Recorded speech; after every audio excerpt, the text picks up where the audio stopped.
When it comes to the 2020 decade, LeBron James, even at age 38, is a tier above his superstar peers. As for the second time in 4 years, LeBron yet again has managed to win a championship on a neutral court with little or no importance. The first championship, of course, being the 2020 bubble, one of the weakest titles in NBA history that had no travel home court advantage, and most importantly, no fans. In that overall road to the finals and win the championship, the teams he faced, the overall competition, was again one of the weakest of all time. And now in 2024, with this new Vegas championship in-season tournament, LeBron yet again wins a championship with little or no value. And I'm sure, as you guys have seen, a lot of LeBron James fans, really anti-Jordan, anti-Kobe fans, they're saying LeBron James finally had done something that Michael Jordan could never have accomplished. The only caveat being, this tournament wasn't around till this very season. And the irony of that statement, the one thing LeBron has on Jordan in terms of accolades is something Jordan could never have won because it didn't exist. And one more thing I found pretty ironic, LeBron fans all of a sudden yet again value championships, team accolades, and winning. As the better part of the decade, all I've heard ad nauseum is championships don't matter in these player debates and all-time rankings. That is, until LeBron James himself actually wins a championship or the in-season tournament. Then all of a sudden, winning actually matters, and that accomplishment is a LeBron James accomplishment, not a Lakers accomplishment. I could go on for days and days and days about the hypocrisy of LeBron fans and the LeBron media. But all jokes aside, this tournament this year was actually pretty fun and highly entertaining, and the basketball, unlike most games, was actually really competitive in Vegas. Now, past that, I didn't really buy into this tournament per se. Yeah, it was kind of exciting, but having a trophy and MVP, all the pageantry around it, look, it is kind of corny. And for the Lakers in the locker room to be popping champagne like they won a Larry O'Brien trophy was flat out embarrassing.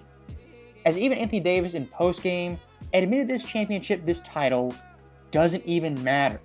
If the players on the court are saying that, the guy who just had 40 and 20 in this game is saying that, why should fans even care?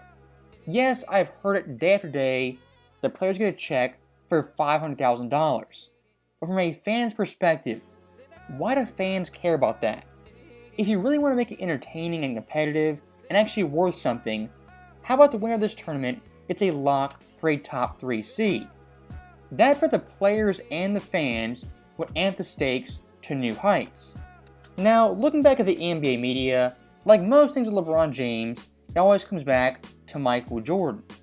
As in days leading up to this tournament, the championship final game, people like Chris Broussard, a closet LeBron fan, was saying this championship for LeBron, if he won it, would be another notch in his belt against Jordan in their overall debate. Completely ludicrous and out of his mind. And even someone like Chandler Parsons echoed that exact same sentiment, saying this fake championship, fake title is once again proof LeBron James is the greatest of all time because MJ, quote, could never have done this. Again, kind of ironic. The one championship LeBron has that Jordan couldn't didn't exist in the 1990s. I just can't take these people seriously because at every turn, they're taking any LeBron James accomplishment, small or large, and stretching it to the nth degree. I mean, this championship by LeBron James fans in the media were treated like an actual title and a real Larry O'Brien. And for real NBA fans, this so-called championship isn't even worth 1% of the Larry O'Brien. And for the overall LeBron versus Jordan debate, this title doesn't move the needle in the slightest. And if you want to look back through NBA history, something more important than this championship actually was winning your division. As by winning your division, you had a top 4 seed in your conference regardless of record. At the core of this Vegas tournament was a big morale boost and a Ponzi scheme to get ratings and get a team in Vegas. At the end of the day, that's all it was, nothing more. And for fans who are actual historians of basketball, covered all 75 plus years of the game, having a tournament like this back in the day simply wouldn't have happened, as guys in the 80s, 90s, 2000s didn't sit out games due to minor injuries or practice load management. Don't forget, this whole tournament was a problem with the NBA's ratings and players sitting out games. Superstars back in the day didn't need Adam Silver, the commissioner, to implement rules to stop load management and faking injuries. As someone like Jordan, for the better part of a decade, 87-98 suited up every single game he could. As in that time period, he played a staggering 1,010 out of 1,018 games.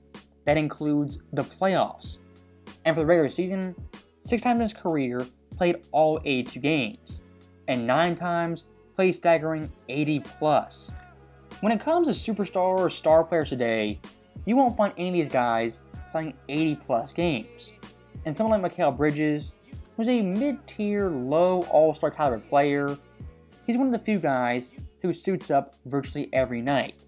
But past that, most stars today opt for the Kawhi Leonard route. And when it comes to the in-season tournament, if this matters so much to LeBron fans, so much to Lakers fans, let's go back through NBA history and look at someone like Jordan, who 1, didn't need this tournament, and 2, was more successful during the regular season, as his 90s Bulls teams from 90 to 88 never won less than 55 games, and 5 times cracked 60 plus wins, twice nearly getting 70, peaking out at 72 in 1996. If we're going to start putting so much importance on the in-season tournament, let's put much more value on teams that Jordan led to 50, 60, even 70 wins. If we're going to go there all the way.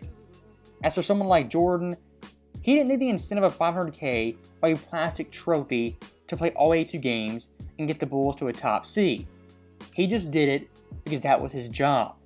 And if David Stern back in the day had this mini tournament, I can virtually guarantee the Bulls at least once, twice, probably 3 plus times win this tournament hands down. As 92 Bulls, 96 Bulls, even 91 Bulls were virtually unstoppable because of Jordan and Pippen. So that right there is the end of the video, and once again, the Vegas Invitational was exciting, but don't go farther than that, seeing LeBron James now all of a sudden is the greatest of all time for winning this tournament that is largely meaningless. And actually, one more thing I do want to talk about is the immortal Nick Wright. As per usual, he was spewing nonsense about Jordan and Kobe fans. And what Nick Wright said is that Kobe and Jordan fans, if LeBron lost in the finals, they would hold that loss against him like an NBA Finals loss. Now, speaking for myself, if LeBron lost versus the Pacers, yes, he would get clowned, that would just happen.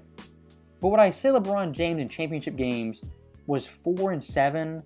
No, because from the start I've been clear, this in-season tournament is largely meaningless. And if LeBron won it, didn't make the finals, heck, if he lost every game in this tournament, it really wouldn't matter. Because all that matters is the actual NBA playoffs and winning the finals.